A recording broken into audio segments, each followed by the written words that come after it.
보수진영 국민의힘에서 이론과 실무와 정무적 감각을 모두 고루고루 겸비하신 주진우 국민의힘 법률자문위원회 위원장 현역 의원 모셨습니다. 안녕하십니까? 네, 반갑습니다. 주 의원님 말씀대로 돼가는 것 같아요. 모든 것들이. 네? 아닙니다. 네.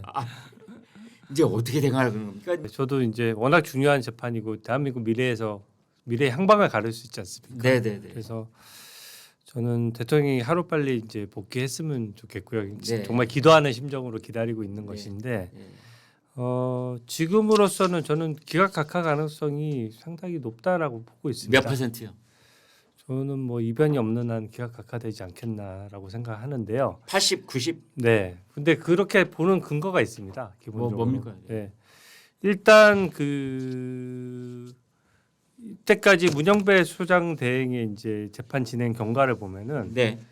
정말 빨리 선고하려고 했었어요. 그러니까 3월 14일이 선고 목표일이었던 것 같아요. 워낙 그랬어요. 네. 그러다 보니까 재판을 진행하는 과정에서 계속 한 번도 이제 그 대통령 변호인단과 재판부의 의견이 부딪혔을 때 변호인단 의견을 한 번도 들어준 적이 없어요.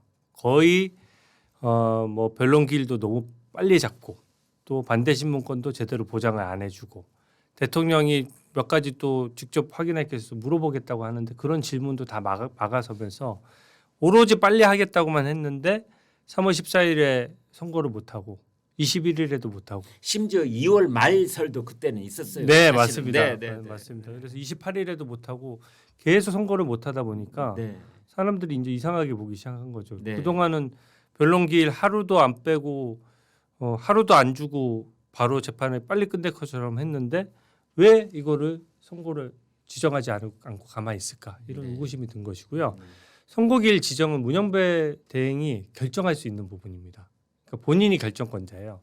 근데 아시다시피 문영배 대행 같은 경우에는 대통령 탄핵을 인용하려고 하는 마음이 너무 속이 보였고 또 인용을 안 할 리가 없는 분이거든요. 근데 그분이 재판 기일을 미루고 또 민주당 같은 경우는 거기에 호응해서 갑자기 마은혁 후보를 임명하라고 난리가 난 거예요. 네.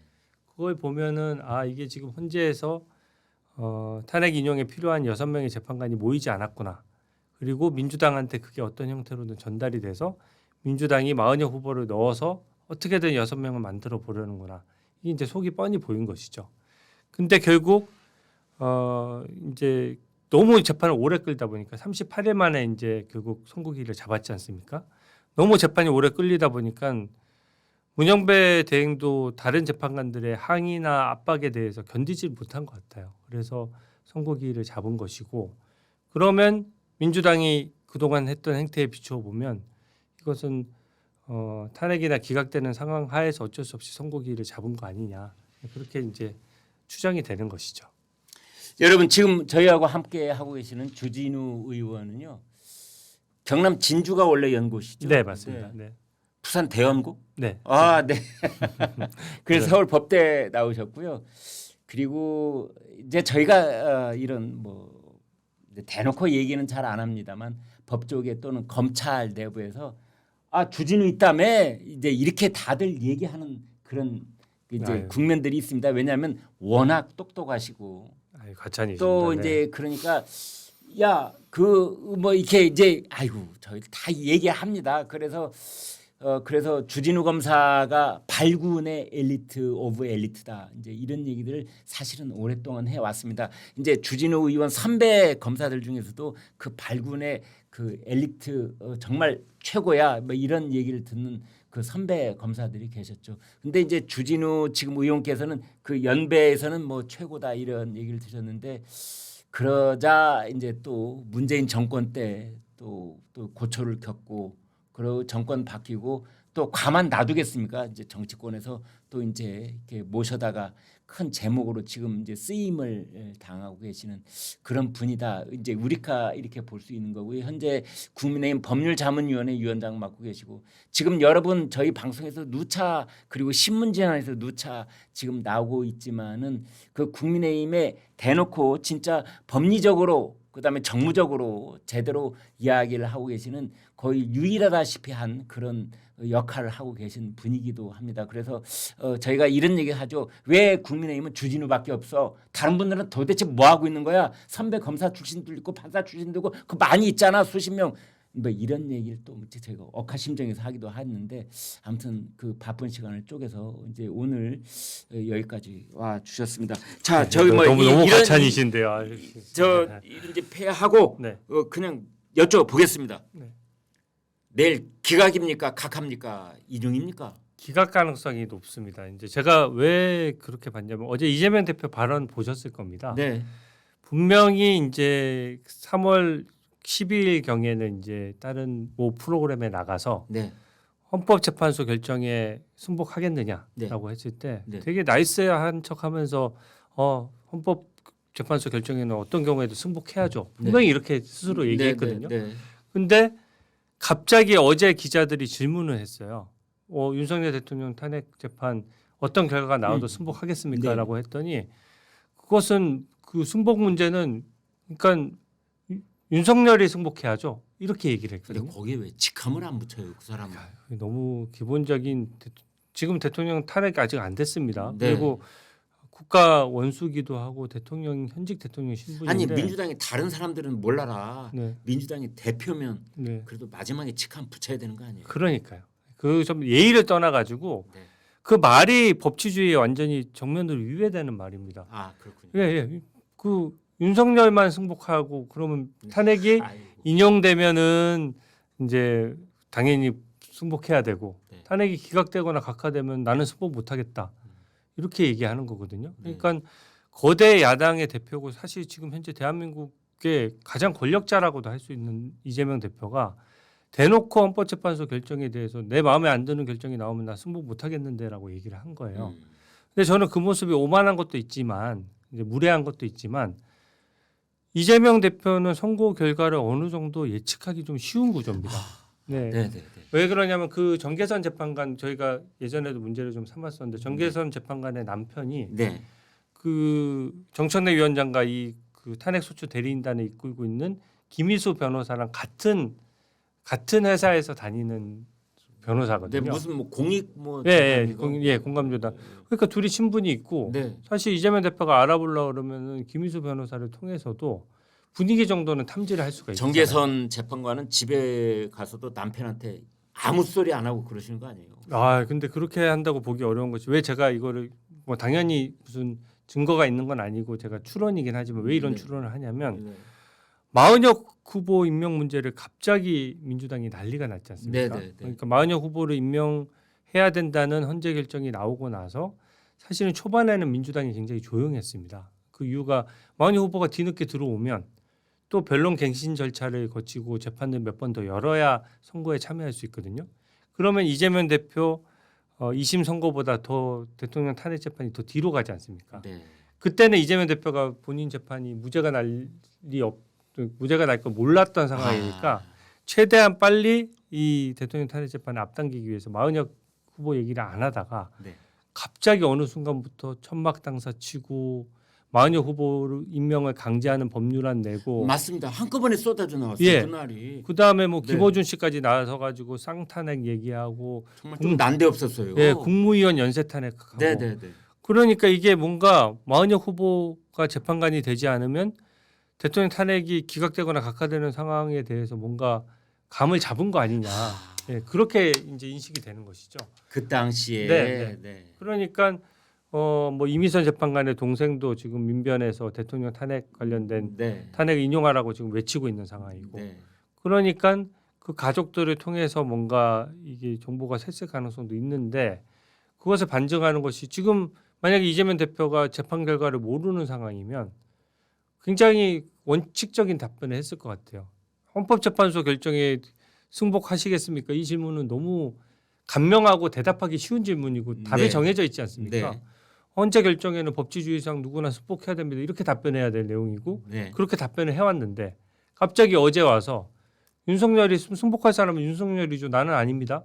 이렇게 얘기한다는 것은 기본적으로 뭔가 그 탄핵 본인들이 봤을 때도 탄핵이 기각되거나 각하될 가능성이 상당하다라고 보는 거거든요.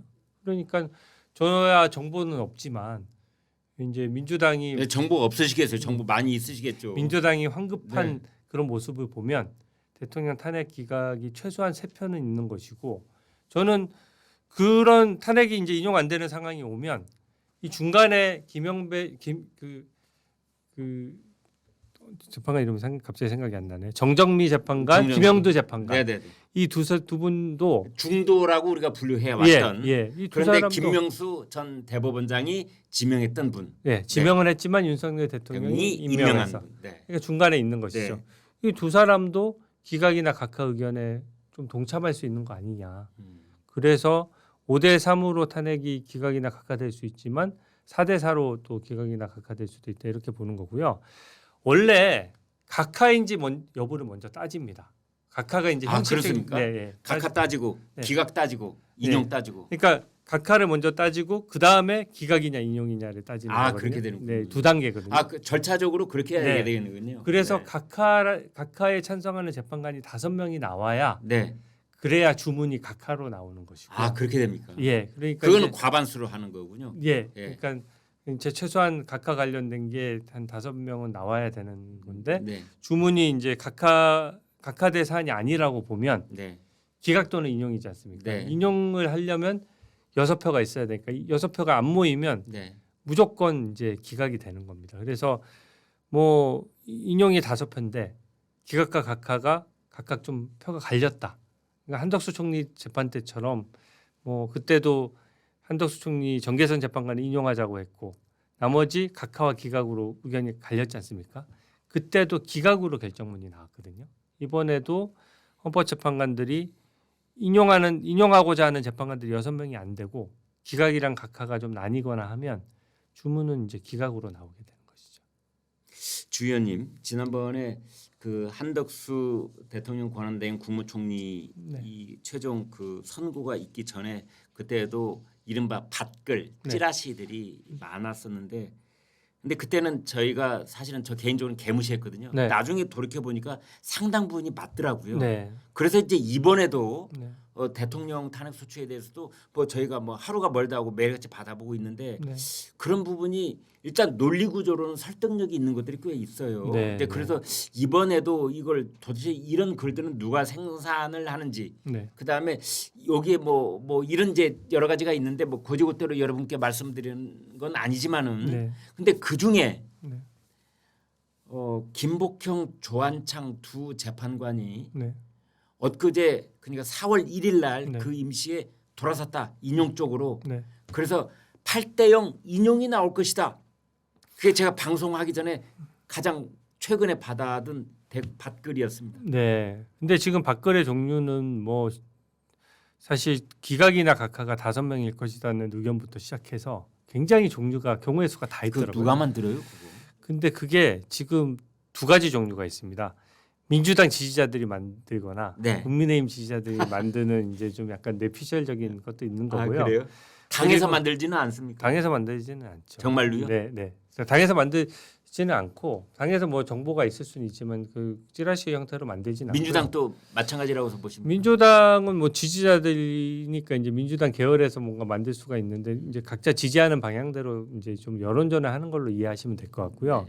제가 좀 의미 있다라고 봤던 것은 선거기일 바로 전날에 그게 있었습니다. 3월 31일. 네. 그래서 정청래 법사위원장이 선거기일이 내일 4월 4일자로 잡힐 거라고 이재명 대표에게 보고를 했다.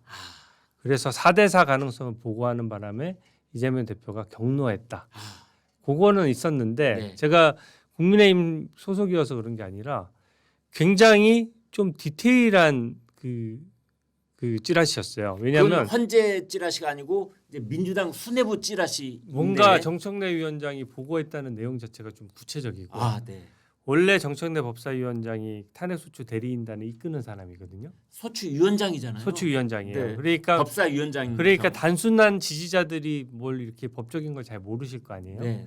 그러니까 지지자들이 만들어서 뭐 누가 재판관이 찬성이다 기각이다 뭐 이런 거는 쉽게 만들 수가 있는데 정청래 위원장이 그것을 통보받고 이재명 대표에게 보고하고 이런 것들은 좀 그러네요. 구체적인 거예요. 구체적이네요. 그리고 4대4에 좀 격노했다라는 그 내용이 나왔는데 어제 이재명 대표도 그 윤석열만 승복해야 된다는 식으로 얘기를 그것도 했는데 무슨 얘기예요? 네, 정말. 그러니까 윤석열 대통령 관련돼서만 승복하라고 얘기한 것이 표현도 무례했지만 굉장히 표정이 짜증스러웠거든요. 그러니까 제가 그 찌라시랑 이게 맥을 같이 하는 건가 하는 생각이 일단 좀 들고요. 이제 이런 찌라시 내용도 있습니다. 보수 재판관들이 원래 사실 선고기를 엄청 미루다 보니까 5대3으로 이게 좀 고착화된 거 아니냐라는 얘기들을 다 많이 예측했었거든요. 근데 예측을 그렇게 할 만합니다. 만약에 문영배 재판소장 입장에서는 6표가 모였으면 자기가 선고기를 잡을 수 있는데 아 그렇죠. 진작에 선고를 했지. 권한 대행이니까. 네. 네. 왜 선고를 안 하고 그대로 음. 시간을 차일피일 미뤘겠느냐. 음. 그리고 심지어 본인이 4월 18일 임기 만료될 때까지도 선고 안 할 수도 있다. 이런 게 지금 민주당이 이런 걸 가정해서 문영배 이미선 재판관의 임기를 연장하는 법안까지 냈잖아요. 네. 그러니까 이게 이게 문영배 소장이 좀 6표가 못 모여서 이렇게 하는구나 하는 게 보였는데 임기연장 개정안 낸 거, 네. 헌재법 개정안 낸 거, 네. 그게 결정적으로 우리가 뭔가 감을 잡을 수 있는 단초였어요. 단초였어요. 네. 네. 그리고 솔직히 문영배 이미선 재판관도 그 법안은 되게 불편했을 것 같아요. 그분들은 짜증났을 것 같아요. 네. 아니 자기들도 재판관 했을 때는 네. 비록 이념적인 성향이 민주당과 가깝다고 하더라도 음. 뭐 민주당의 어떻게 보면 꼬붕처럼 혹은 네. 민주당의 하수인처럼 행동하려고 그러게요. 하지는 않았을 거 아니에요. 네. 근데 마치 민주당이 법까지 바꿔서 임기를 연장해 주는 게 마치 민주당의 부하인 것처럼 보이게 그 하는 우리가 거거든요. 뭐 민주당 너희들이 개야 뭐 이런 이제 그냥 즉자적으로 드는 느낌이 그래요. 네네. 그러니까 그 더군다나 문영배 이미선 두 분은 네. 이재명이 임명한 사람이 아니라 문재인이 임명한 사람이잖아요. 맞습니다. 네. 네. 그러니까 이재명에 대해서는 아무런 정치적 뭐 빚도 없죠. 빚이 없어요. 네. 네. 그러니까 이재명 대표 위해 가지고 자기들도 할 만큼 했다고 볼 수 있는데. 그러니까 옛날에 뭐 사법 연선 동기여서 이재명하고 문영배하고 뭐 둘이서 뭐 짝짝꿍이 될 것이다 그런 얘기 했는데 네. 근데 저는 이제 문영배 대행이 그동안 재판을 진행한 건 참 잘못됐다고 생각하는데 네. 뭐 연수원 동기가 한두 명도 아니고 맞아요. 사실은 그렇게 사람을 모욕적으로 다루면 안 되는 것이거든요. 맞습니다. 근데 네. 문영배 이미선 재판관에 대해서 임기를 연장해 주겠다라고 민주당이 혼자 밀어붙이는 게 네. 헌재에 저는 위기감을 불러왔다라고 생각합니다. 헌재 재판관들한테는 정말 이렇게 어떻게 보면 여기 때리는 그런 느낌이 들었어요. 남아 있는 사람들 입장에서도요. 헌재의 위상을 땅에 떨어뜨리는 거. 그렇죠. 헌재가 어떻게 보면 국회를 견제할 수 있는 민주당이 유일한 기관이에요. 하부 기관이 아닌데 네. 헌재는 국회의원들이 만든 법안조차도 네. 헌법에 위배된다는 이유로 그 법 규정을 무효로 돌릴 수 있는 기관이죠. 그렇죠. 대통령은 거부권이 있지만 네. 사실은 헌법재판소는 위헌 법률 심판을 할 수 있는 곳이 헌법재판소 아닙니까? 그래서 헌법재판소야말로 정치적인 중립과 함께 그 권위와 위상이 굉장히 중요한 기관이고 네. 거기에 이제 목을 거는 기관인데 네. 이 헌법재판관이 문영배 이미선 재판관이 퇴임식을 하고 퇴임을 했다가 민주당에서 법안을 통과시켜주면 또 그냥 쫄래쫄래 와서 또 재판을 해야 되는. 우리가 너희가 오라면 오고 가라면 가는 사람이야. 이제 이런 느낌이 네, 네. 드는 것이지요. 네, 그래서 그렇게 보여지는 모양새가 자리에 연연해야 하는 모습처럼 보여질까봐. 그런데 한때는 네. 뭐 정계선 뭐 김영두 두 사람한테 헌법재판소장을 제안했다더라 이런 또 찌라시가 돌았잖아요. 네, 뭐 찌라시라서 저도 진위업을 확인할 수는 없는데 네. 그 정도로 이제 민주당에서 막 헌재를 좌지우지하는 듯한 모양새가 보여진 겁니다. 그래서 그게 굉장히 재판관들 입장에서는 자존심 상하게 하는 거고요. 그렇네요. 자리에 연연하게 하는 모습이고 문영배 소장이 어떻게 보면은 야 조금 더 심리를 더해보자라고 해서 겨우겨우 재판에 밀어가고 있었는데 민주당이 그렇게 함으로써 문영배 대행이 재판을 더 미룰 수 있는 명분 자체를 없애버린 거예요. 그렇네요. 네. 아 이거 너 민주당하고 짜고 이렇게 오래 끄는 거야? 네. 라는 의구심이 들도록 그 구도를 만들어 버리니까 음. 문영배 대행이 저는 더 못 버텼다라고 생각하거든요.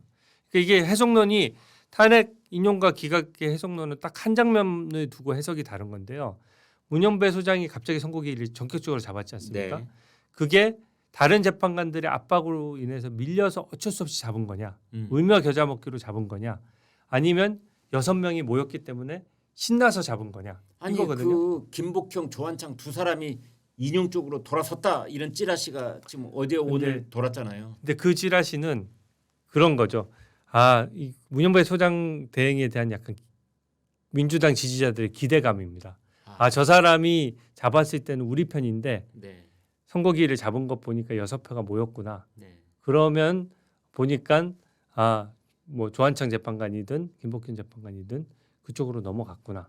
근데 사실 선거기일 직전까지도 민주당이 난리를 친 걸 보면 안 넘어간 5대3 구도였던 건 제가 봤을 때 명확하거든요. 근데 네. 그 사이에 오히려 민주당이 폭주하는 모습, 쌍탄핵하겠다, 동시탄핵하겠다라는 것이 헌법재판관들, 특히 보수 성향의 헌법재판관들한테는 이러다가 대한민국 말아먹겠다는 생각을 하고 위기감을 불러일으키지 무슨 계기가 있어서 탄핵 기각각하해서 인용으로 넘어가겠냐는 거죠. 그리고 그런 찌라시 내용은 또 어떤 오해가 있을 수 있냐면요. 헌법재판관이 모든 판결문을 다 쓸 수가 없지 않습니까? 네. 그러면 재판관을 보조하는 연구관들이 태스크포스가 있다면서요? 예, 네. 태스크포스도 있지만 각각 자기한테 배속되는 연구관들이 맞습니다. 네, 네. 2명씩 있어요. 네, 네, 네. 그러면 어떻게 하냐면 사실은 연구관이 이 재판 결과를 미리 알게 되면 네. 이게 사실 정보처럼 속보처럼 떠버릴 수가 있잖아요. 네. 근데 만약에 대통령에 대한 탄핵 재판 결과가 미리 오픈이 되면 네. 사실 그 공정성에 대해서 굉장히 의심을 받을 거예요. 그렇겠네요. 그래서 헌법재판관들 입장에서는 연구관들에 대해서 굉장히 보안 유지를 하려고 해요. 그럼 보안 유지하는 방법이 뭐냐? 음. 인용 결정문과 기각 결정문을 동시에 다 쏘게 하는 거예요. 각하 결정문도 네. 어쩌면 네. 네. 그래야지 판결을 최종적으로 했을 때 어느 쪽 결론도 다 날 수 있도록 그 결정문을 다 쓰는 거죠. 네. 그러면 예를 들어서 보수 재판관이 연구관 2명을 불러가지고 인용 결정문은 이런 논리를 좀 넣어서 좀 보강해서 작성해주고 기각 결정문은 이런 논리를 넣어서 좀 작성을 해달라라고 얘기를 하면 연구관들 입장에서는 듣는 연구관들 입장에서는 저번에는 기각 그 결정문에 대해서 한참 말씀하셨는데 이번에 인용 결정문에 대해서도 말씀하시네. 기각에서 인용으로 바뀌었나? 이렇게 오해할 수가 있어요. 연구관들 입장에서는. 하지만 재판관들은 수십 년간 재판을 해온 어떻게 보면 법조계의 고수들이거든요. 네. 자기 심증을 연구관들한테도 눈치채게 안 합니다. 그러니까 자기가 속으로는 뭐 인용 의견, 속으로는 기각 의견을 가지고 있더라도 표신하게는 안 하는 것이죠. 그래서 지금 누가 어떤 의견으로 바꿨다 이런 것들은 제가 봤을 때는 수십 년간 재판해 온 분들이 자기 의견을 그렇게 하루 이틀에 확 바꾸진 않거든요. 오히려 결정문을 여러 버전으로 하게 하다 보니까 새어 나온 얘기를 각자 진영에 유리하도록 해석하는 측면이 있는 겁니다. 그래서 심지어 탄핵 그 기각이나 각하 의견의 재판관이 5명이라는 찌라시도 있거든요. 그러니까 이거는 정확히 알기는 어렵지만 제가 명확하게 예측하고 있는 것은 그래도 인용에 대한 6표가 뭉쳐지진 않았다. 그러면 최소한 3명의 재판관 혹은 4명의 재판관만 기각 각하 의견을 끝까지 고수해도 이것은 대통령은 직무에 복귀하는 것이다. 그렇게 보고 있습니다. 그런데 8명 재판관 중에 네. 누구의 의견을 제일 초점을 맞춰서 들어야 될까요? 근데 지금 이제 그 재판관들 지형을 보시면 네. 사실 문영배 이미선 재판관과 정계선 재판관은 이미 대통령 탄핵에 대해서 인용 의견을 밝힌 거나 다름없습니다. 예, 뭐 아시다시피 한덕수 총리에 대해서도 탄핵 인용을 정계선 재판관은 하자고 얘기했고요. 네. 이진숙 반통위원장도 겨우 반나절 근무했는데 네. 그것조차도 탄핵을 맞습니다. 인용하자고 할 정도면은 네. 네. 대통령 탄핵 재판은 결론을 이미 이제 드러낸 것이죠. 그분들은 굳은 자다. 예, 네. 예. 그래서 이 세 편은 정해져 있다라고 네. 생각을 하고요. 네. 저는 이 보수 재판관들, 특히 김복형, 조한창, 정영식 재판관들은 네. 다 법조계에서 신망도 두텁고 인품도 훌륭하시고 실력 있기로 정평나 있으신 네. 분들이에요. 네. 근데 지금 저는 초기에 이제 비상계엄 직후에 탄핵 그 찬성 여론이 굉장히 치솟았다가 네. 그 다음부터 민주당이 굉장히 정권을 다 가져간 듯이 오만하게 굴기 시작했습니다. 네.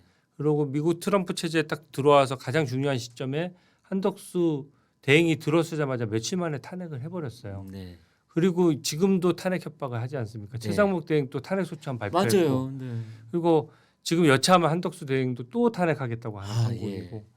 그러니까 이렇게 오만한 모습을 보고 결국은 대한민국 국익과 이재명 대표의 사익이 충돌했을 때 민주당은 항상 그 국익이 아닌 이재명 대표의 사익을 위해서 결정을 해왔단 말이에요. 네. 그것을 저는 헌법재판관들이 다 지켜보셨기 때문에 네. 그 마음이 흔들려지지 않았을 것이라고 생각하는 네. 거고요. 그 가운데 있는 정전빈, 김영두 재판관 같은 경우에도 중도로 우리가 네. 그동안 분류해 왔던 예, 그리고 예. 이제 김명수 전 재판관이 지명을 하고 윤석열 대통령이 임명을 한. 네. 네. 그러니까 이제 김명수 대법원장이 지명을 하니까 이제 그 부분의 성향도 좀 일부 반영됐을 수는 있지만 네.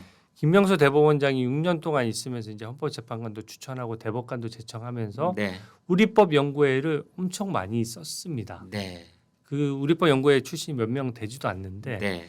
뭐 헌법재판관에만 뭐 5명이 되면서 이분이 독수리 오영재라는 되게 오명 같은 네, 별명이 붙을 정도로 이 5명이 뭉쳐 다니면서 이상한 판결에도 이 5명 항상 의견을 같이 해왔거든요. 네. 그러니까 어떤 헌법재판관이 보수나 진보더라도 각자 소신이 있어서 어떤 사람은 안보 이슈는 보수고 네.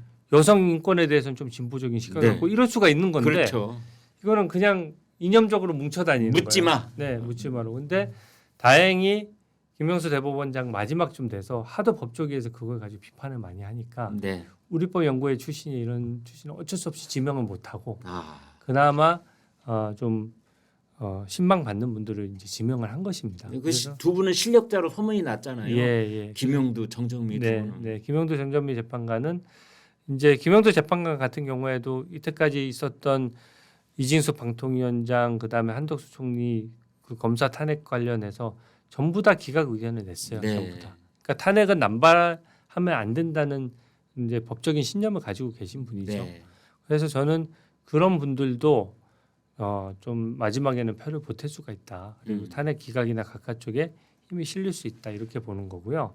8대 0을 말씀하시는데 이 민주당의 현재 8대 0을 민주당이 예상하고 있고 계속 얘기하더라고요. 네. 근데 오늘까지도 얘기하고 있어요. 8대 0이다. 저는 그래서 뭐 8대 0이라고 하는 이유가 뭐냐면은 김복형, 조한창 이 두 재판관도 인용적으로 왔다더라. 뭐 그 얘기를 하고 있어요. 근데 지금. 민주당 입장에서는 다른 길이 없습니다. 그러니까 그 탄핵이 기각되거나 각하될 분위기를 감지했다고 하더라도 나중에 지금 공공연하게 탄핵이 기각되거나 각하되면 불복하겠다는 식으로 지금 얘기하잖아요. 네. 분명히 기각되거나 각하되면은 또 선동하고 극렬 지지자들 통해서 또 집회 시위 많이 열고 막 그렇게 할 거거든요. 네.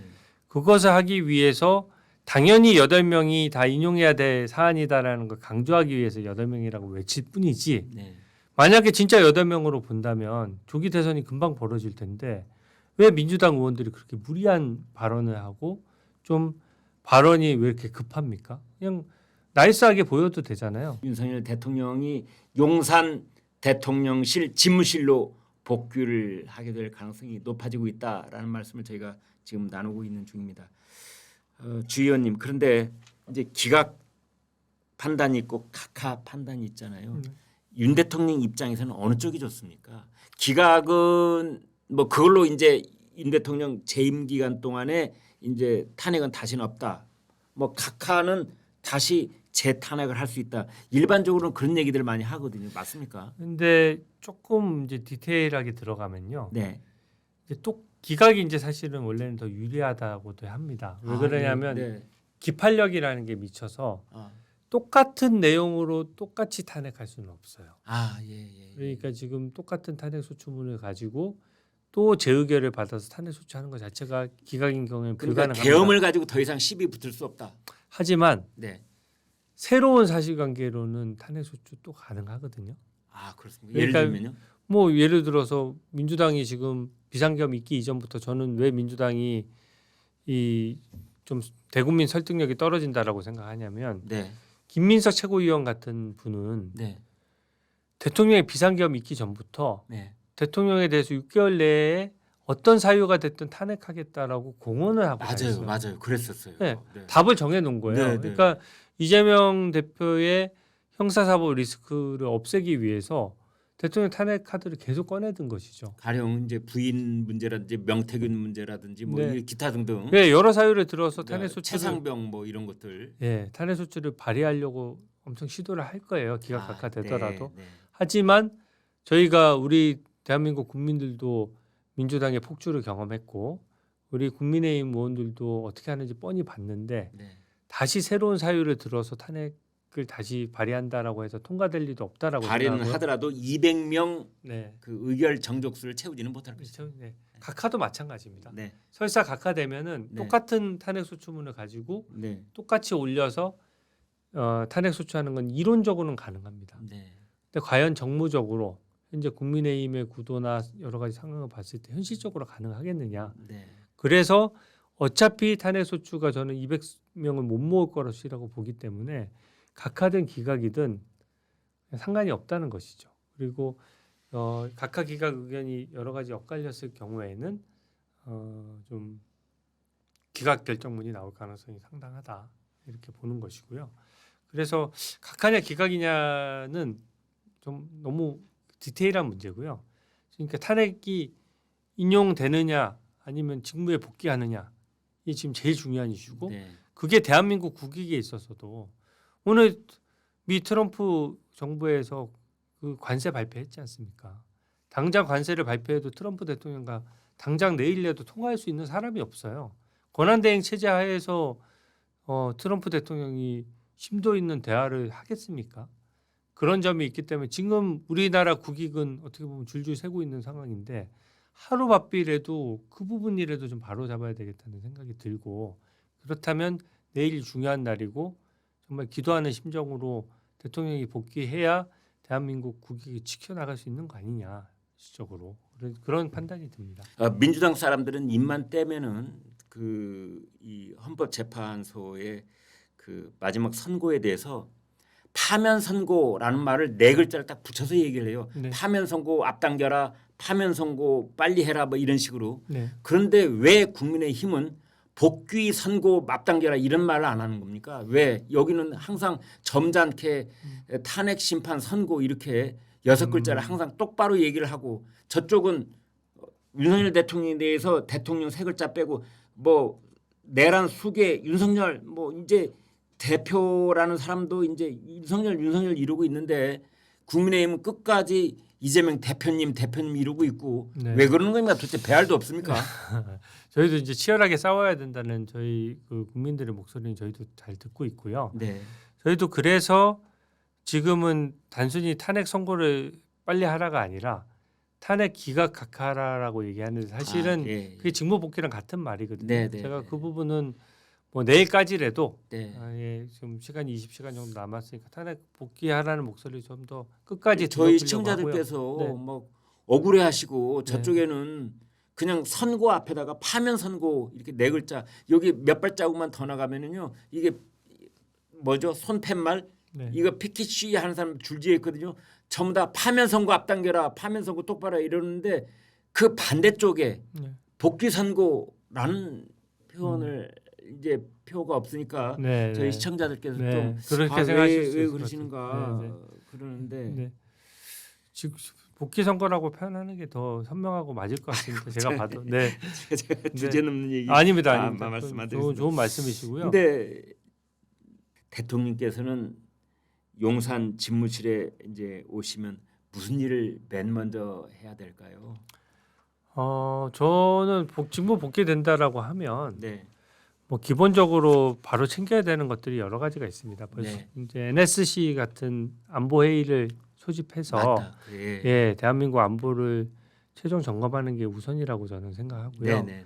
그리고 지금 산불 재난도 정말 큰 재난이거든요. 맞습니다. 예, 그분들 여기에 지금 대해서도 빨리 지금 한덕수 대행을 중심으로 해서 정부 관계자들 또 많은 분들이 열심히 노력하고 있지만 그 대통령으로 복귀하고 나서 가장 먼저 챙겨야 될 것은 그 국가적 위난 상황에 대한 대처 거기에 대해서 좀 강도 높은 대처가 좀 필요할 것 같고요. 내일 저녁이라도 트럼프 대통령하고 전화 통화부터 일단 해야 되는 거 아니에요? 예, 그것도 뭐 그 당연히 준비하고 있겠죠. 우선 순위에 들어가야 되는. 그럼 내용이고. 워싱턴 백악관하고 뭔가 네. 이제 아래 실무 차원에서는 뭔가 조율이 되고 있어야 된다고 생각을 하는 네, 거예요. 대통령실에서는 당연히 준비하고 있을 네. 겁니다. 복귀를 하자마자 제일 먼저 해야 될 전화가 있다면 네, 뭐 맞습니다. 합참 의장하고도 해야 되겠지만 네, 그거는 이제 트럼프 대통령하고 전화. 국민들이 제일 오랫동안 지금 기다리고 있는 소식이니까 사실은. 저 당연히 해야 하고 당연히 할 것이라고 생각합니다. 직무에 네. 복귀한다면 그런 조치를 빼고 얘기할 수는 없죠. 예, 예.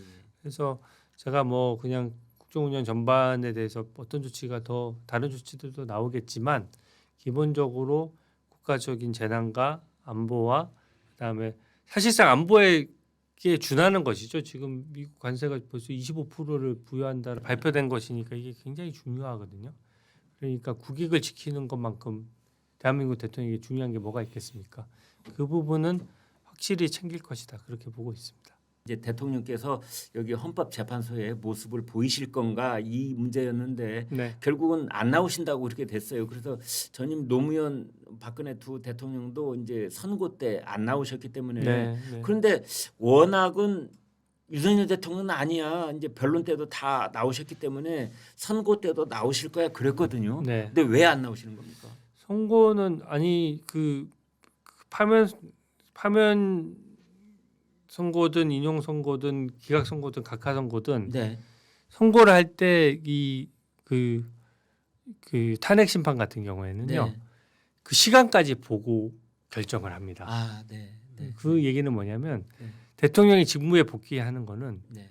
이 시간부로 복귀한다는 거예요. 아. 결정문이 주문이 읽히는 순간 복귀하는 겁니다. 그 순간부터 네, 대통령이 해야 될 가령 예를 들면 선전포고면 선전포고. 네, 국군 할수 있는 통수권도 거죠. 네, 국구 통수권부터 이제 네. 다시 복원을 그 하시는 한덕수 총리 때 선고를 잘 보신 분들은 아시겠지만 그 재판소장이 먼저 시계를 봐요. 지금 현재 시간은 11시 몇 분. 거군요. 아, 그렇군요. 네, 그게 맞다. 국군 통수권이든 어떤 대통령의 권한이 개시되는 건 굉장히 중요하고 네. 책임 소재도 분명해야 되기 때문에 그렇게 하는 것이거든요. 음. 근데 선거에 나와서 만약에 직무에 복귀한다라고 하면 음.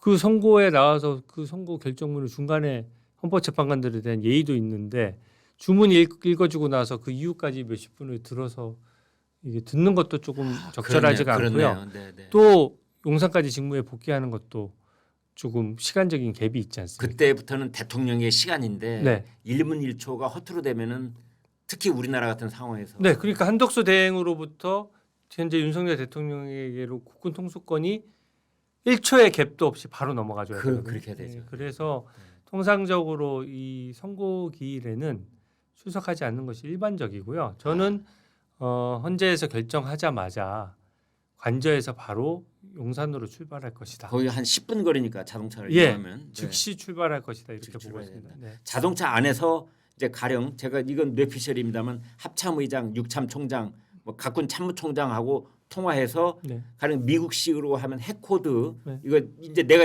받았다. 네. 그거 확인해야 될 테고 우리도 뭐 그 비슷한 조치가 있다고 저는 들었습니다. 네, 이제 네. 있으시겠죠. 근데 복귀하는 거라서 이제 그런 확인적 조치라기보다 네. 실행적인 조치가 필요하겠죠. 아. 뭐 NSC 회의를 소집해서 아, 빨리 네네. 다 모이라든지. 바로 뭐 해라. 네. 네. 이제 대통령 권한은 바로 복귀가 된 겁니다. 네. 선거로서. 그러니까 복귀가 되는 순간 그다음부터 NSC, 네, NSC 국정원장, 통일부 장관, 외교장관, 뭐 그다음에 안보실장, 네. 그다음에 합참의장 예를 들면 말이죠. 네. 다 뭐 대통령을 중심으로 해서 대통령실은 국가 재난 위기에서도 컨트롤 타워 역할이고 안보도 컨트롤 타워고 경제도 어떻게 보면 컨트롤 타워지 않습니까? 그렇네요. 그러니까 그 컨트롤 타워로서의 상징적 조치들은 동시에 그리고 최대한 빠른 시간 내에 다 실행될 것이다. 저는 그렇게 봅니다. 저는 그냥 좀 네. 어리석은 생각인지는 몰라도 대통령께서 내일 헌법재판소 대심판정에 나오신다면은 이제 복귀 선고를 받은 다음에 바로 나와서 그 기자들이 있으니까 그 헌법재판소 빌딩을 이제 뒤에다가 딱 놓고 앞에서 대국민 담화 한번 읽어주시면 네. 그러면 국민들이 더 안심하지 않을까. 네. 헌법재판소의 그 뒤에 배경을 놓고 이제 이걸 읽으시면 더 또 국민들이 안심을 하게 되지 않을까. 네. 제 생각이 짧아. 예, 아닙니다. 대국민 담화도 당연히 있을 걸로 저는 생각은 되는데요. 네. 그래도 일의 선우를 한번 보시겠죠. 네, 그래서 뭔가 긴급한 일이 있다면 일 먼저 담화는 그 다음 순위가 될 것 같습니다. 이제 주문을 먼저 읽느냐 아니면 이 선고 이유를 먼저 읽느냐에 따라서 뭐 이게 전원일치다 아니다 이런 얘기가 있었습니다. 근데 끝내기 전에 그건 어떻게 되는 겁니까? 주문을 먼저 읽는다 나중에 읽는다 이런 거요. 대통령 탄핵 재판이 아까 직무 복귀의 시점이 중요해서 예. 저는 주문을 먼저 읽을 것으로 주문을 생각합니다. 먼저 읽는다. 네. 예. 보통은 이제 이 판결문의 설득력을 높이기 위해서 이유들을 쭉 설명한 다음에 마지막에 선고하는 게 네, 보통 네, 재판의 네. 일반적이거든요. 네, 네. 근데 탄핵 재판은 결정이 이루어지면 한시 바삐 직무에 빨리 복귀해서 그것을 국정을 정상화해야 되는 책임이 있기 때문에 주문을 읽는 순간부터 그게 발효가 되니까 그렇군요. 네 그렇습니다.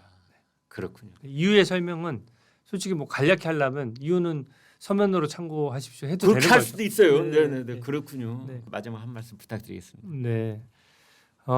저도 이제 정말 중요한 재판이다 보니까 제가 일부러 뭐 예측도 단정적으로 표현을 안 하고 제가 아까 기도하는 심정이라고 했지 않습니까? 저는 그냥 대통령 개인을 떠나서 지금 대한민국의 현 안보 상황이나 경제 상황이나 또 미국과의 무역 통상 상황이 지금 대통령이 복귀해서 국익을 지키고 또 국정을 정상화하는 것이 저는 대한민국 국익에 더 도움이 된다라고 생각합니다. 그래서 저는 내일 좋은 결과가 있을 것이라고 생각하고요.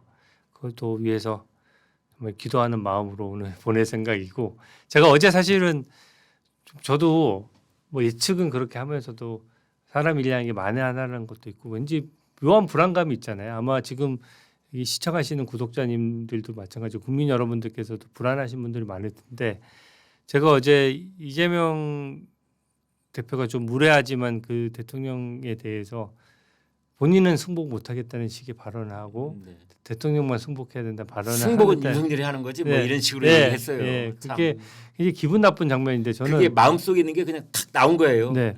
근데 제가 어제 그 영상을 보면서 저는 좀 마음이 편하더라고요. 아 오히려. 네. 네. 오히려 민주당이 현재 희희낙낙하고 안심하고 여유 부리고 뭔가 대한민국 국익과 국민을 먼저 얘기하고 이런 거면 민주당이 뭔가 조기 대선 국면에 대한 확신이 있나 보다 이렇게 생각했을 텐데 그게 아니고 초조하고 국민을 겁박하고 탄핵을 협박하고 이런 모습들이 결국 대통령의 복귀를 시사하고 있는 거 아니냐. 복귀가 됐을 경우 우리가 제일 대통령의 가장 중요한 임무는 이제는 저는 국론 통합이라고 생각합니다. 여러 가지 실무적인 업무도 잘해야 되지만 이 상황에 좀 반목했던 국민들을 실질적으로 통합할 수 있는 훌륭한 대통령으로서 복귀해 주셨으면 고맙겠습니다. 네.